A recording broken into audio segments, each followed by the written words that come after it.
Good morning, it's Wednesday, June 17th, and this is Sentinel Today from the Daily Sentinel. This episode was brought to you in part by Bank of Utica, in a league all of their own. Today, the A Call to Men football camp at Utica University used football drills, mentorship, and John Petrelli's story of overcoming paralysis to teach local boys leadership, resilience, respect, and character.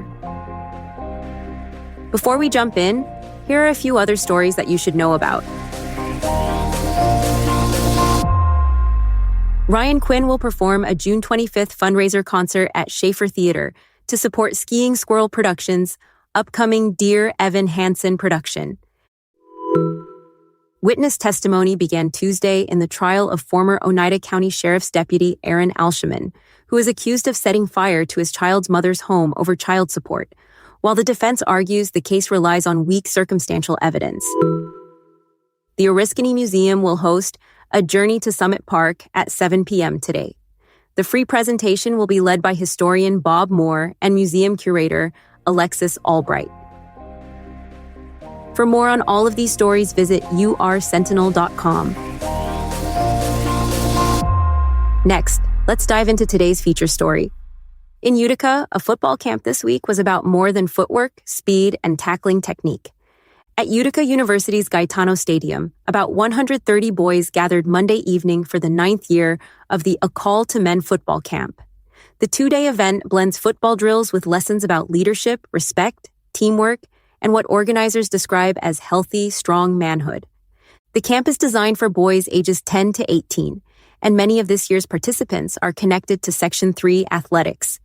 According to longtime Utica University football coach Blaise Fagiano, this was the camp's biggest turnout since its first year in 2018.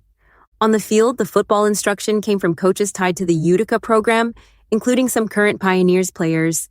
Fagiano noted that at least 4 of the coaches once attended the camp themselves, a sign of the program's growing roots in the community. But the central message went well beyond football. The camp is a partnership between Utica Football and Kristen's Fund, a nonprofit focused on domestic violence prevention and building safer communities. Its lessons are based on curriculum from the national organization A Call to Men, and trainers from the group were on hand to work directly with the kids. Fagiano said one reason the program connects is that the trainers do not simply lecture. They engage the campers, creating conversations about character, respect, and responsibility. This year's guest speaker was John Petrelli, a Frankfort native and Utica Notre Dame graduate who now lives in Austin, Texas, and works as a motivational speaker. Petrelli has his own story of resilience. In 2021 and 2022, he was fully paralyzed by Guillain-Barré syndrome, a rare autoimmune disease. During his long rehabilitation, he made a promise to himself. If he recovered, he would find a way to give back. That promise brought him back to Utica. His message to the young athletes was simple and personal. Failure, he said, is not the end. It is the beginning of learning. He told them that when he was young, failure made him feel like he was a failure. Now he wants kids to understand that setbacks do not define where they finish. For Joe Palumbo, co-founder of Kristen's Fund, the camp's continued growth is a sign that the lessons are getting through.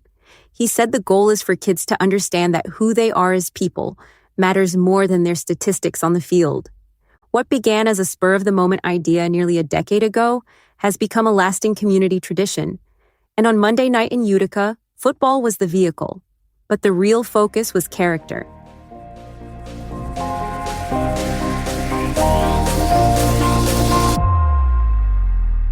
Finally, Oriskany residents can take a step back in time this week. The Oriskany Museum will host a Journey to Summit Park at 7 p.m. today.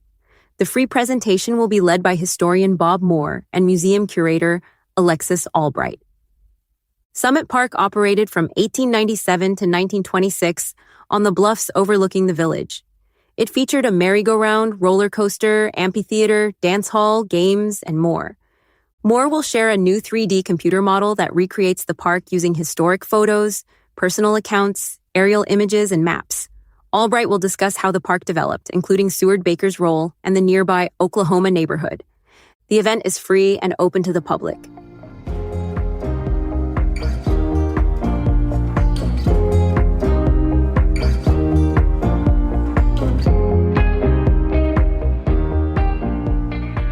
That's all for today. Thanks for listening. For more on all of these stories, visit us at ursentinel.com. Right now, you can get unlimited digital access for just $1 per week.